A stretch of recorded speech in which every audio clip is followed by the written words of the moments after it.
Here's the thing nobody tells you at CDL school. The load isn't the dangerous part. The dangerous part is the moment something goes wrong, a blown steer tire, a warning light, a guy waving at you from the shoulder, a rail crossing you can't back out of. Because on the wrong road, that ordinary bad moment is exactly what somebody's been waiting for. The crews who work these corridors don't want you rolling. They want you stopped. And there's a short list of American roads where being stopped for any reason, even a real emergency, is the single worst thing that can happen to you. Tonight, we're ranking 15 of them, from bad to the worst in the country. Not the lazy version with a bunch of big city names you already know. We went down to the exact exits, corridors, and in one case, a single truck stop that drivers warn each other about on Channel 19. Every spot here has hard 2025 numbers behind it or a reputation that's been repeating for decades. Wait till you get to the top, because one of these roads has its own dedicated FBI task force, and a national retail company thought one specific stop on this list was dangerous enough to put on a written "do not stop" list handed to its drivers. Let's get into it. Number 15, the right shoulder, anywhere in America. We start with the one that isn't a city at all. It's the strip of pavement you were taught to think of as safe. It isn't. Federal crash data shows roughly 40% of fatal large truck crashes happen on interstates, and the shoulder is where a stopped driver becomes a stationary target at highway speed. Safety researchers estimate that around 610 people are killed every year standing in the roadway or on the shoulder of American interstates, about 1 in 8 of all interstate deaths. Here's the mechanism, and it's ugly because it's so simple. A tired four-wheeler at 2 in the morning sees your lights, and his fatigued brain tells him those lights belong to a truck in the right lane, so he steers toward them to follow you. Except you're not moving. That's how drivers get killed setting out triangles, changing a tire, or just standing near the cab making a phone call to dispatch. It's why the veterans exit on the passenger side and climb behind the guardrail before they even look at the problem. The cost here is your life for a task that could have waited 2 exits. So the rule that governs this entire list starts right here. If the truck is limping but rolling, you nurse it to a real exit with a ramp and a lit lot.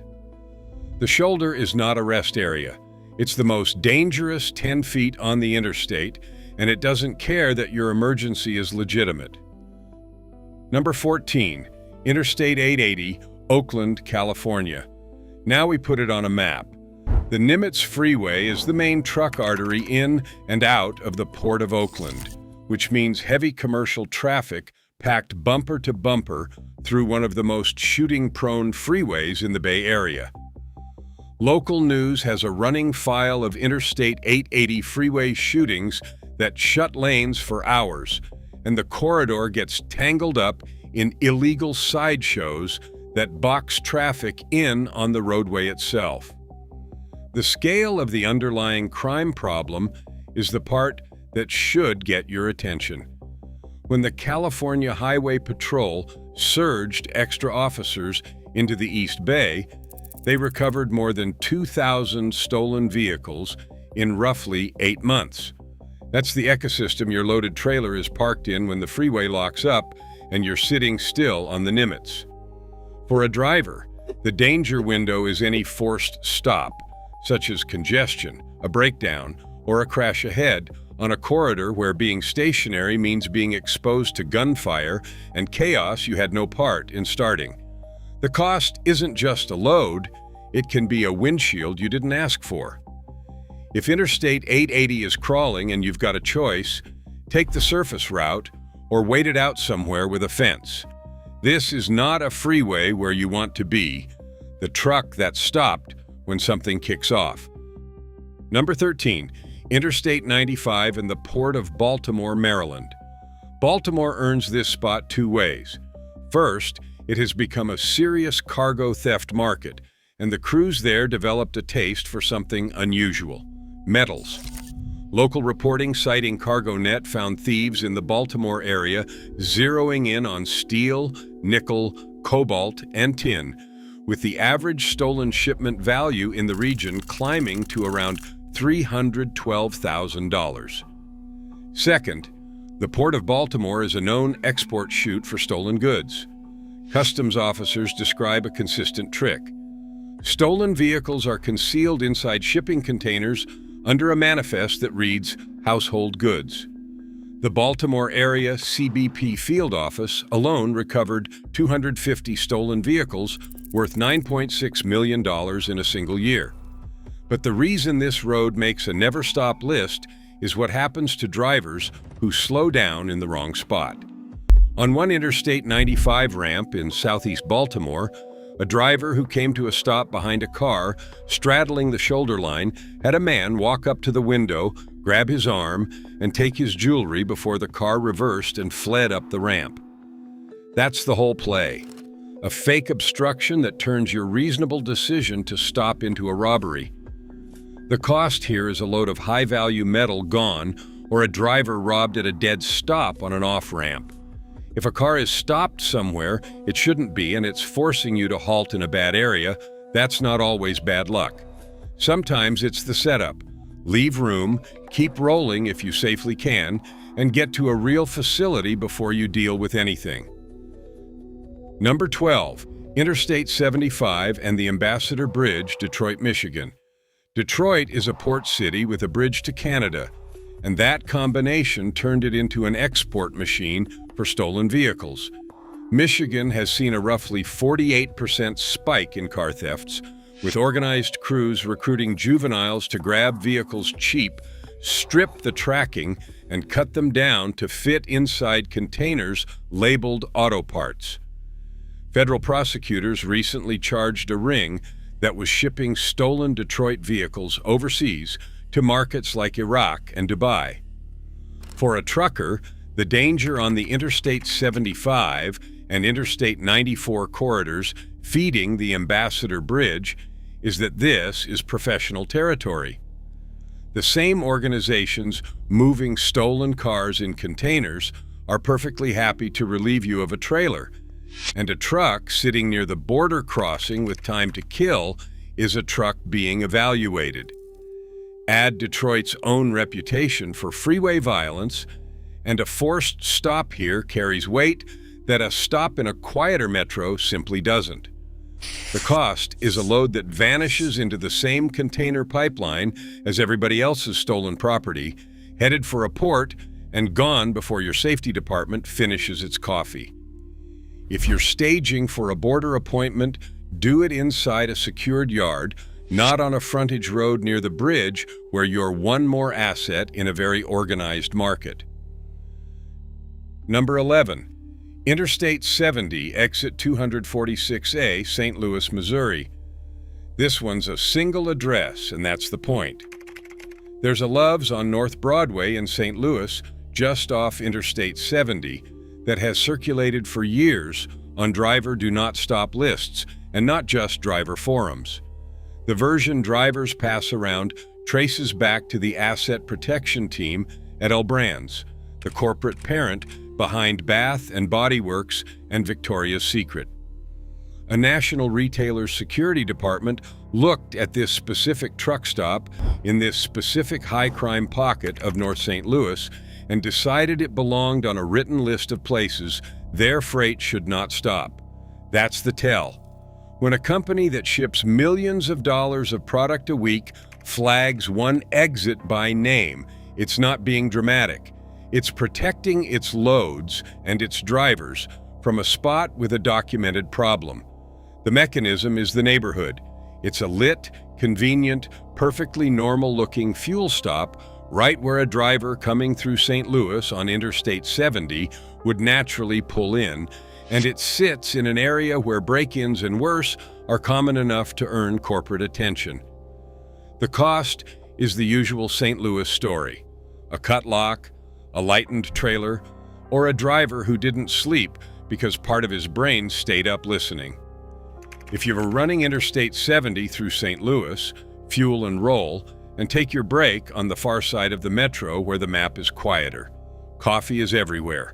This particular Love's is a name to know. Quick pit stop before the heavy stuff. If this list is keeping you off even one bad exit, hit subscribe. It's free, and unlike a reefer unit, it will never fail on you at 3 in the morning in a lot you didn't want to be in. Number 10. Interstate 64, Central Virginia Predatory Towing Country. Here's the entry that fits even in an emergency better than any other because the emergency is the trap. On this list, a breakdown isn't just a delay. In a predatory towing corridor, it's an invitation for a second, bigger disaster to roll up on a hook. The example that made the industry pay attention happened right here. A carrier hauling a load of cheese ended up in a ditch on Interstate 64 in Central Virginia. And the bill to pull one truck out came back at more than $202,000. That's not a freak. The American Transportation Research Institute studied heavy-duty towing invoices and found that nearly 30% of crash-related tows contained predatory billing. Around 83% of carriers reported being hit with excessive rates, about 82% with unwarranted extra charges, and storage fees pile up at a median of $120 a day while your equipment sits hostage. Drivers around the country have reported 6-figure hits for a single tow. The mechanism is that you don't get to shop. When you're disabled on the shoulder, whoever shows up is whoever the rotation sends, and you're in no position to negotiate. The cost is a bill that can exceed your insurance limits, at which point the difference comes out of the carrier or the driver. The move is boring, but it saves careers. Know your company's approved wrecker, photograph and video everything before, during, and after, and don't sign a blank invoice a tower hands you at the scene. The breakdown was the accident. The tow is where they get you. Number 9. The Chesapeake Bay Bridge, US 50 and 301, Maryland. Now the literal version. This is the road where you cannot stop, even if your life depends on it, because there's nowhere to put the truck. The Bay Bridge runs 4.3 miles across open water between Sandy Point and Stevensville. It has been carrying traffic since 1952, and it has no shoulders. Once you're on, you're committed, deck to deck with nothing but a rail between you and the Chesapeake. It scares people so badly that a cottage industry exists just to get them across. For about $40, a company will send a driver to take the wheel and pilot terrified motorists over the span, and on busy days, dozens of people take them up on it. Then there's the wind. Maryland restricts and closes the bridge based on gusts, pulling certain trailers off entirely around 50 miles per hour and halting all traffic when sustained winds hit roughly 55 miles per hour. High-profile bridges have literally had vehicles go over the side in the past. For a driver, the exposure is total. A blown steer tire, a stalled engine, a sudden crosswind, any of it hits you in a place with no escape and no shoulder to limp to. The cost is that a routine mechanical problem becomes an 18-mile emergency you have to nurse across at reduced speed with both hands locked on the wheel. Check the wind restrictions before you commit, keep your speed down, and understand that on a span like this, there is no such thing as pulling over. You finish the crossing, or you're a rolling roadblock over deep water. Number 8. Interstate 10, New Orleans East, Louisiana. This is the road that sets you up on purpose, and the story behind it is almost hard to believe. Starting around 2015, one 14-mile stretch of Interstate 10 through New Orleans East saw an impossible surge in wrecks between passenger cars and 18-wheelers. Sideswipe crashes went from about 69 in a single year up to nearly 200. Every car seemed to be packed with occupants, and a convenient witness always happened to be nearby. An LSU statistician put the odds of that pattern happening by chance at 1 in 750 trillion. It was not chance. It was a fraud ring built on slammers, drivers who deliberately crashed into big rigs to generate injury claims and lawsuits. Investigators described one of the ringleaders stalking trucks like a lion trailing a wildebeest, waiting for a lane change signal, then accelerating into the blind spot. After impact, he would slide out of the driver's seat, walk off, and get picked up by a spotter car. The New Yorker called that stretch an asphalt Bermuda Triangle that truckers learned to avoid. The mechanism here is that you can do everything right and still get hit on purpose, which is the darkest possible version of a forced stop. The cost is a staged wreck, with your name on the report, a fraudulent injury claim aimed at your carrier, and a scene you have to sit in surrounded by the people who engineered it. Run your following distance long through New Orleans East, keep your dash cam rolling every second, and if a car settles into your blind spot and hangs there, assume it is fishing. On this road, the crash is the product. Number 7, New Jersey Turnpike, exits 13 and 13A, Newark and Elizabeth ports. If the last one was about being forced to stop, this one is about the trap that waits when you stage. The port complex packed around exits 13 and 13A is the beating heart of the fastest heating cargo theft market in the country. CargoNet had New Jersey cargo theft up 50% for all of 2025, and in the third quarter alone it spiked 110% as the New York Metro turned into both a hunting ground and a market big enough to absorb entire loads with no questions asked. The crews here even have a specialty, and it sounds almost funny until it's your trailer humming in the dark: meat and seafood.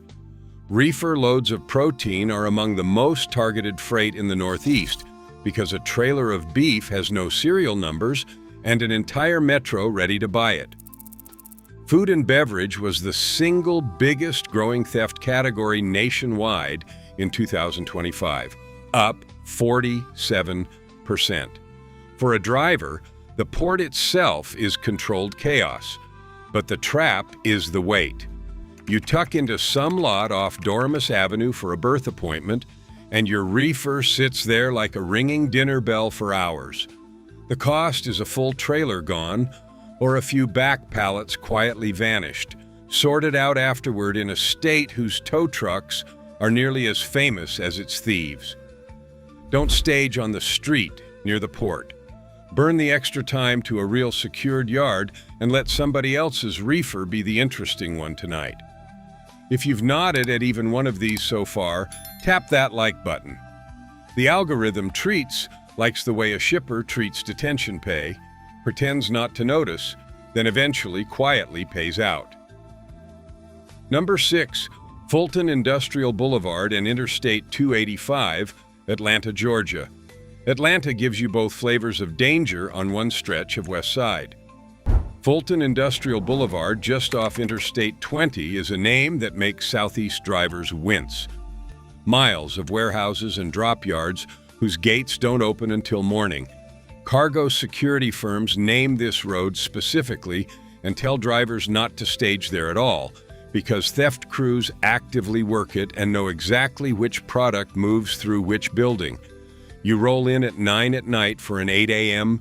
mem dock, dispatch says stage close, and close means Fulton Industrial. That's the setup.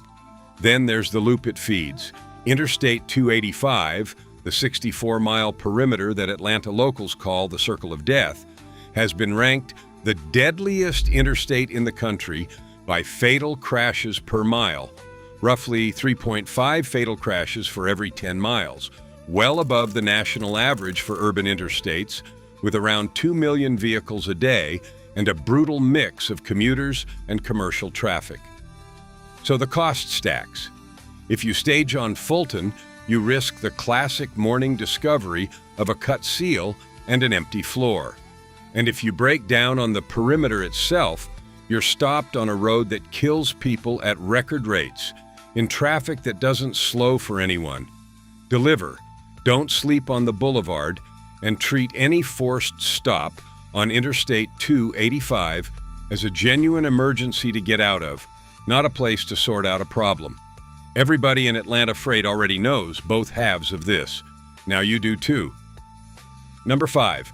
Chicago rail crossings and the Dan Ryan, Illinois. Chicago is one of the areas the FBI has flagged for cargo theft. Cook County is one of the counties cargo net singles out year after year, and the crews here added something genuinely ugly to the national playbook: the forced daylight stop.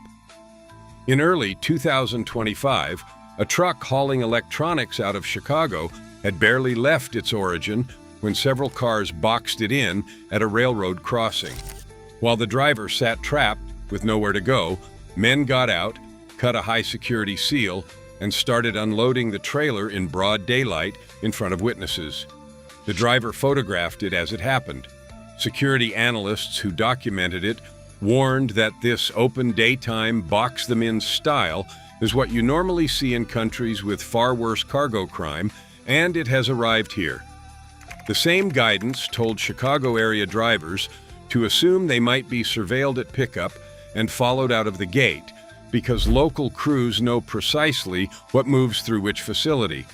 That's what puts this one so high. It's the purest expression of the whole video. A stop you couldn't refuse, a rail crossing, a red light, a jam on the Dan Ryan, turned into a robbery while you watched. The cost is pilfered freight you had no way to prevent, and a claims process that eyes you like a suspect anyway. If you load high value out of Chicago, run your mirrors like you're paranoid, skip your first stop for a couple 100 miles, and if a car peels out of the gate right when you do, report it. Being boxed in is the trap, and you can't back out of a crossing.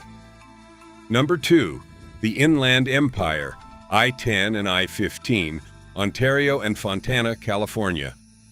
The runner-up is the capital, the warehouse belt, where I-10 and I-15 cross around Ontario and Fontana, is wall-to-wall distribution centers feeding the ports, and it sits in the state that leads the nation in cargo theft by a mile.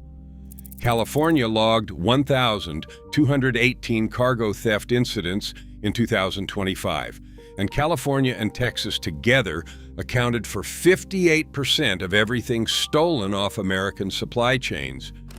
San Bernardino County, the heart of the Inland Empire, is one of the specific counties analysts flagged by name.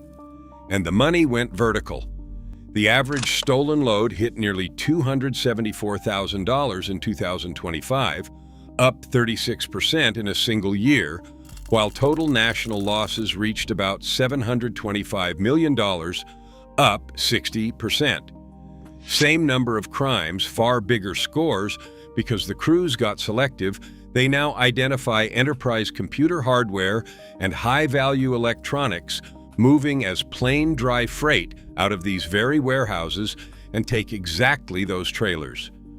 Warehouses and distribution centers are more than a third of all theft locations nationwide, and the Inland Empire is carpeted with them. For a driver, that means any high-value load out of the I-10 and I-15 corridor should be treated as evaluated from the second you clear the shipper's gate. A forced stop here, traffic, a tire, a staging order happens inside the single densest theft environment in the country. The cost is a career-sized claim riding behind your cab. Guard it like it's yours, because for one night it is. Put real miles down before your first stop, and if the Inland Empire is only the runner-up, you already know the last one is a different animal entirely. The number 1 road is coming. Subscribe if you haven't, because fuel already took your money and dispatch already took your weekend. The least I can do is hand you a free map of where not to get robbed. Tap it, and let's finish. Number 4, Interstate 20 at Hutchins, Dallas, Texas. Before the top 3, 2 Texas giants, and this is the first. Hutchins is the truck stop row on the south side of Dallas, where Interstate 45 meets Interstate 20, and if you run Texas, it might be the most natural stop on your whole route. That's exactly the problem. Dallas County is one of the handful of counties analysts single out nationally, and the Dallas-Fort Worth corridor is one of the most active theft zones in the country, with the truck stops along Interstate 20 near Hutchins called out as especially high risk. The mechanism is patience. Crews sit in those lots like fishermen at a stocked pond, marking trailers rolling off the Dallas warehouses and noting which drivers walk inside for a shower. Then they either hit the trailer where it sleeps or tail it up the road to somewhere quieter. Security people have a standing rule for hot loads. Don't take your first stop for around 200 miles, and Hutchins is where that rule goes to die, because it sits exactly where every driver leaving Dallas wants coffee, and every load leaving Dallas is still worth full price. The cost is an electronics or food load gone, and a sinking radio call to dispatch that opens with, "You are not going to believe this." If your load is hot, blow past Hutchins on principle and stop in some town the crews haven't memorized. Number 3. East Loop 610 and I-45, Houston, Texas. Houston is the second Texas heavyweight, and analysts specifically name it, alongside Los Angeles, San Bernardino, and Dallas, as one of the metros where cargo theft is concentrating. Layer on Houston's status as one of the carjacking capitals of the country and its habit of flooding fast enough to strand traffic on the freeway, and you get a metro where a stop for any reason carries real risk. The trap in Houston is the East Loop and the industrial corridors off I-45, packed with yards and staging lots where high-value freight sits between the port, the rail, and the warehouses. A truck parked and waiting is a truck being watched, and the crews here are as organized as anywhere in Texas.